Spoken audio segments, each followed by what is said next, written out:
سلام سامعین، Urdu crime thriller میں آپ کو ایک بار پھر سے خوش آمدید۔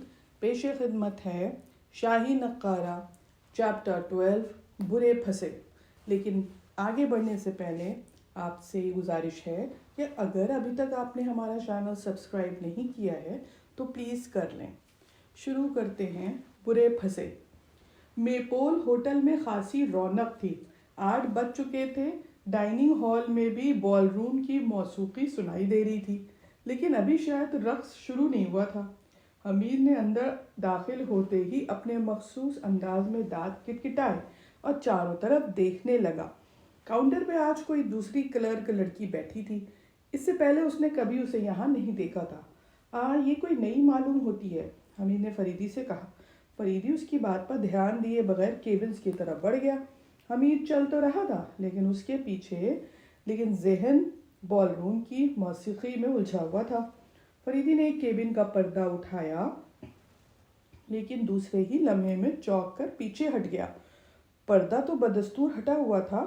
فریدی کے چونکنے پر حمید نے بھی اندر کی طرف دیکھا۔ داہنے کنارے پہ رکھی ہوئی کرسی پر ایک آدمی بیٹھا چھت کی طرف دیکھ رہا تھا۔ آنکھیں کھلی ہوئی تھیں اور ہونٹ ذرا سے کھل گئے تھے۔ آپ کی تعریف؟ حمید نے فریدی سے پوچھا۔ فریدی پرخیال انداز میں اس کی آنکھوں کی طرف دیکھنے لگا۔ حمید نے اس کے چہرے پہ الجھن کے آثار محسوس کیے۔ کیا بات ہے؟ کچھ نہیں، تم یہیں ٹھہرو، فریدی نے کہا اور کاؤنٹر کی طرف بڑھ گیا۔ اس نے ٹیلی فون کا ریسیور اٹھایا اور نمبر ملایا۔ ہیلو، کوتوالی؟ کون؟ جگدیش کو بلاؤ۔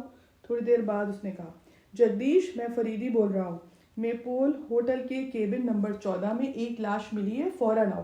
لاش کا نام سن کے قریب بیٹھی ہوئی لڑکی اچھل پڑی۔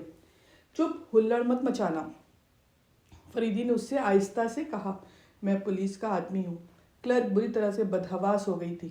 جب تک پولیس نہ آ جائے تم یہاں کسی سے کچھ نہیں کہو گی، فریدی نے اس سے کہا اور کیبن کی طرف واپس آ گیا۔ آخر بات کیا ہے؟ حمید نے پوچھا۔ لاش؟ کہاں لاش؟ آہستہ بولو۔ اندر، اس نے کیبن کی طرف اشارہ کیا۔ ارے تو ہاں، وہ مر چکا ہے۔ شامت، میں جا رہا ہوں، ٹھہرو۔ اس کی موت غیر متوقع ضرور ہے لیکن وہ خود… کیا آپ اسے جانتے تھے؟ ہاں، وہ اس کتبے سے واقف تھا۔ اوہو، تو اس کا مطلب یہ ہے… ہاں، میں اسی سے ملنے یہاں آیا تھا۔ کس طرح؟ کیسے؟ پھر بتاؤں گا۔ جگدیش وغیرہ اب آ ہی رہے ہوں گے۔ کیا مصیبت ہے؟ حمید بھنبھنایا۔ جہاں کسی معاملے میں ہاتھ دیا کچھ تو خون شروع ہو گیا۔ فریدی نے کوئی جواب نہیں دیا اور کیبن کے اندر چلا گیا۔ 10-15 منٹ بعد ہی پولیس کی لاری میپول ہوٹل کے سامنے آ کے رکی۔ انسپکٹر جگدیش 2-3 کانسٹیبلز کے ساتھ اندر داخل ہوا۔ اس کے چہرے پہ بڑے ناخوشگوار قسم کے اثرات پائے جا رہے تھے۔ شاید وہ اس حادثے کی غیر متوقع اطلاع پہ دل میں پیچ و تاب کھا رہا تھا۔ سب سے پہلے اس کی نظر حمید پہ پڑی۔ وہ تیز قدموں سے چلتا اس کے قریب آیا۔ کہیے، فریدی صاحب کہاں ہیں؟ اوپر مینیجر کے کمرے میں۔ ترقی کا ایک اور موقع ہاتھ آیا ہے بھائی، چھوڑیے بھی، میں تو اب عاجز آ گیا ہوں، جگدیش نے منہ بنا کر کہا اور کیبن کے اندر چلا گیا۔ مرنے والا ابھی تک اسی حالت میں تھا۔ غالباً آپ اس وقت بہت زیادہ مشغول ہوں گے، فریدی نے مینیجر سے کہا جو بہت زیادہ گھبرایا ہوا نظر آ رہا تھا۔ وہ اس کا مطلب سمجھ کے باہر چلا گیا۔ میں یہاں کھانا کھانے کی غرض سے آیا تھا، فریدی نے جگدیش سے کہا۔ اتفاقاً اسی کیبن کی طرف میں گھوم پڑا، لیکن یہ مرا کیسے ہے؟ جگدیش نے پرتشویش لہجے میں کہا۔ اب بھائی، میں اس کے ساتھ تو نہیں تھا، یہ بات پوسٹ مارٹم کے بعد معلوم ہو ہی جائے گی۔ تو میں یہاں اس کے متعلق تفتیش شروع کر دوں اور میں یہ بھی لکھ دوں رپورٹ میں کہ لاش کی اطلاع آپ سے مجھے ملی ہے؟ ضرور ضرور، جگدیش کی ہچکچاہٹ بتا رہی تھی کہ وہ کچھ اور کہنا چاہتا ہے لیکن فریدی نے اسے موقع نہ دیا۔ کچھ سمجھ میں نہیں آیا، قتل ہے یا خودکشی؟ حمید نے کہا۔ قتل، لیکن قتل کا طریقہ سمجھ میں نہیں آیا اور شاید یہ پہلا موقع ہے کہ آپ نے اتنے پراسرار قتل میں کوئی دلچسپی نہ لی۔ طریقہ پوسٹ مارٹم کی رپورٹ سے معلوم ہو جائے گا۔ اور پھر بھی آپ اسے اتنی لاپرواہی سے ٹال گئے، آخر وہ تھا کون؟ یونیورسٹی کے شعبہ تواریخ کا ایک لیکچرر، آثار قدیمہ کی چھان بین کرنے والی پارٹی کا ایک رکن۔ اوہو، قتل کی وجہ کے متعلق ویسے آپ کیا کہہ رہے تھے؟ وہ مجھے اس کتبے کے متعلق کوئی اہم بات بتانے والا تھا۔ فریدی نے ہاتھ اٹھا کے ایک ٹیکسی رکوائی اور پھر وہ اس میں بیٹھ کے آلیکشنوں کی طرف روانہ ہو گئے۔ لیکن آپ نے جگجیت سے یہ سب باتیں کیوں نہیں بتائیں؟ اس کی ضرورت نہیں تھی، بہرحال قاتل تو ہر وقت میری مٹھی میں۔ کیا؟ حمید چونک پڑا۔ آپ قاتل سے واقف ہیں؟ قطعی۔ تو پکڑتے کیوں نہیں؟ ہمارے پاس فی الحال اس کے خلاف کوئی ثبوت ہی نہیں ہے۔ تو دوسرا آدمی آپ کو کہاں مل گیا؟ وہیں یونیورسٹی کے تواریخی عجائب خانے میں۔ وہ اس وقت وہیں موجود تھا جب میں ڈاکٹر بھٹناگر سے کتبے کے متعلق بات کر رہا تھا۔ پھر میں نے بھٹناگر کو اپنے شوق کے متعلق بتایا اور دعوت دی۔ فریدی پھر خاموش ہو کے کچھ سوچنے لگا۔ جب ہم باہر آ رہے تھے تو مرنے والے نے پیچھے سے ایک چھوٹا سا پرچہ مجھے تھمایا اور اسی پرچے میں یہ لکھا تھا کہ آپ اس سے میپول میں مل لیں۔ حمید نے کہا، اوفو یار، تم تو سچ مچ بڑے ذہین ہوتے جا رہے ہو۔ فریدی بولا، کیا آپ اس وقت یہ نہیں سمجھے تھے کہ بھٹناگر کو اس پرچے کا علم ہو گیا ہے؟ حقیقتاً میں دھوکہ کھا گیا۔ تو اس کا مطلب یہ ہے کہ اس کتبے کے راز سے بھٹناگر کے علاوہ بھی کچھ اور لوگ واقف ہیں؟ یقیناً۔ شاید تم اس بات سے نہیں واقف کہ آثار قدیمہ کی کھوج کرنے والی اس پارٹی کا واحد مشغلہ دفینوں کی بھی تلاش ہے۔ آثار قدیمہ کی چھان بین تو محض بہانہ ہوتی ہے۔ اوہو، لیکن آپ کی یہ ساری معلومات نئی تو نہیں معلوم ہوتی؟ ٹھیک ہے، پہلے شبہ تھا لیکن اب یقین ہو چلا ہے، فریدی نے کہا اور کھڑکی پہ ہاتھ ٹیک کر باہر کی طرف دیکھنے لگا۔ ارے یہ ٹیکسی کدھر جا رہی ہے؟ دفتر وہ چوک کے سیدھا ہوا۔ وہ دراصل باتوں میں اس درجہ مہو تھے کہ انہیں اس کا دھیان ہی نہیں رہا کہ وہ کہاں کے لیے روانہ ہوئے تھے اور ٹیکسی کدھر جا رہی ہے۔ اچانک ڈرائیور کے قریب بیٹھے ہوئے آدمی کے ہاتھ میں کوئی چیز چمکی اور وہ ان کی طرف مڑ کر بیٹھ گیا۔ 3.8 کا ریوالور اس کے ہاتھ میں دبا ہوا تھا۔ پہلے وہ دونوں اسے کلینر سمجھے تھے۔ فریدی ایک تلخ مسکراہٹ کے ساتھ سیٹ کی پشت سے ٹک کے بیٹھ گیا۔ ٹیکسی شہر کے باہر ایک ویران سڑک پہ کھڑی کر دی گئی تھی۔ باہر آؤ، ریوالور والا گرج کے بولا۔ حمید نے کچھ کہنا چاہا لیکن فریدی نے اس کا ہاتھ دبا دیا۔ وہ دونوں چپ چاپ نیچے اتر آئے۔ ان کی تلاشی لو، فریدی ریوالور والے نے ڈرائیور سے کہا اور فریدی حمید نے اپنے ہاتھ اوپر اٹھائے۔ اتفاق سے اس وقت ان دونوں میں سے کسی کے پاس بھی ریوالور نہیں تھا۔ کوئی خطرناک چیز؟ ریوالور والے نے ڈرائیور سے پوچھا۔ نہیں، کچھ بھی نہیں، چلو بیٹھو۔ اس نے ریوالور کی نال سے ٹیکسی کی طرف اشارہ کیا۔ آرلیکشنو ہوٹل۔ ریوالور والے کے ہونٹوں پہ ایک زہریلی مسکراہٹ پھیل گئی۔ ٹیکسی پھر چل پڑی۔ میں کہتا ہوں آرلیکشنو ہوٹل، کیا تم بہرے ہو گئے ہو؟ فریدی ڈرائیور کا شانہ جھنجھوڑتے ہوئے بولا۔ چپ چاپ بیٹھے رہو۔ چپ چاپ ہی ہیں پیارے بھائی، حمید دانت پہ دانت جما کے بولا۔ بھوک سے تو آواز ہی نہیں نکل رہی ہے، ورنہ اس وقت تمہیں شام کلیان سناتا۔ وقت کی چیز ہے ڈرائیور، فریدی پھر چیخا۔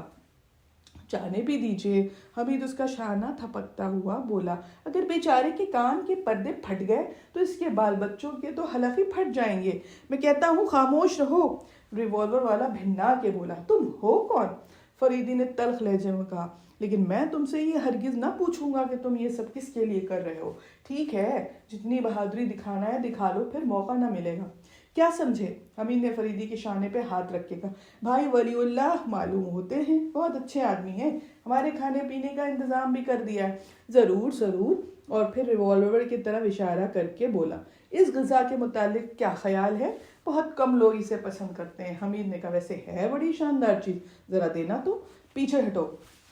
ارے بڑے بھائی برا مان گئے، حمید نے بچوں کی طرح منہ بنا کر کہا۔ فریدی انتہائی بے تعلقانہ انداز میں ان کی گفتگو سن رہا تھا۔ ایسا معلوم ہو رہا تھا جیسے وہ اس ریوالور کو نقلی سمجھتا ہو۔ ایک جگہ ٹیکسی رکی اور ان سے نیچے اترنے کو کہا گیا۔ حمید اٹھ ہی رہا تھا کہ فریدی نے اس کا ہاتھ دبا دیا اور وہ پھر سے بیٹھ گیا۔ باہر 2-3 آدمی پتہ نہیں کدھر سے آ گئے تھے۔ کھینچ کے باہر نکالو۔ دوسرے آدمی نے ٹیکسی کو چاروں طرف سے گھیر لیا۔ ڈرائیور ابھی تک سیٹ پر تھا۔ حمید کو تو انہوں نے نکال لیا باہر، لیکن فریدی ابھی تک اڑا بیٹھا تھا۔ 3 آدمی اسے کھینچ رہے تھے لیکن وہ اپنی جگہ سے جنبش نہیں کر رہا تھا۔ شامت اعمال ان میں سے ایک نے اس کے گھوسا مار دیا۔ دوسرے ہی لمحے میں اس کی گردن فریدی کے ہاتھ میں تھی۔ ابے تو اس میں کہنے کی کیا بات ہے؟ حمید نے جھلا کر کہا۔ مار بھی دے، کیونکہ وہ آدمی بری طرح سے چیخ رہا تھا۔ سسکا سسکا کا ماروں گا، اس نے جواب دیا۔ خیر معلوم ہوا کہ تم بھی اپنے دن پورے کر چکے ہو، حمید دانت پیس کر بولا۔ Shut up, you shut up dirty dog, Hamid حلق کے بل چیخا۔ ریوالور والے نے حمید کے منہ پہ الٹا ہاتھ رسید کر دیا۔ حالانکہ حمید کو 2 لوگ گرفت میں رکھے ہوئے تھے، لیکن ریوالور والے کا تھپڑ پڑتے ہی گویا اس کے جسم میں بجلیاں کون گئیں اور وہ یکلک اس طرح تڑپا کہ وہ دونوں اسے سنبھال نہ سکے، اور ساتھ ہی ریوالور والا بھی زمین پہ آ رہا۔ حمید نے بس اتنا محسوس کیا کہ اس پر بھی کوئی جھپٹا۔ خبردار! فریدی کی گرجدار آواز سنائی دی۔ اپنے ہاتھ اوپر اٹھاؤ اور تم ڈرائیور کے بچے باہر نکلو۔ ہررا! حمید کی للکار دور تک سناٹے میں لہراتی چلی گئی۔ حمید، ٹیکسی سٹارٹ کرو، خبردار اگر کوئی اپنی جگہ سے ہلا تو شوٹ کر دوں گا۔ حمید اچھل کر ڈرائیور کی سیٹ پہ بیٹھا۔ فریدی ان آدمیوں کی طرف ریوالور کی نال کیے ہوئے آہستہ آہستہ ٹیکسی کی طرف بڑھ رہا تھا کہ اچانک کسی طرف سے فائر ہونے شروع ہو گئے۔ فریدی جھپٹ کے ٹیکسی کی آڑ میں ہو گیا اور اس کے ہاتھ میں دبے ہوئے ریوالور سے بھی شعلے نکلنے لگے۔ حمید نکل چلو، فریدی نے چیخ کر کہا اور ٹیکسی چل دی۔ حمید نے ٹیکسی بڑی پھرتی سے گھمائی اور اب اسے اچھی خاصی رفتار سے جا رہا تھا۔ تھوڑی دور چل کے اس نے پچھلی سیٹ پہ نظر ڈالی اور بے اختیار اچھل پڑا۔ اگر فوراً ہی اسٹیئرنگ نہ سنبھال لیتا تو ایک درخت سے گاڑی ضرور ٹکرا جاتی۔ پچھلی سیٹ خالی تھی۔ حمید نے بوکھلا کے ٹیکسی روک دی۔ آخر فریدی کہاں گیا؟ کیا وہ بدحواسی میں اسے وہیں چھوڑ آیا؟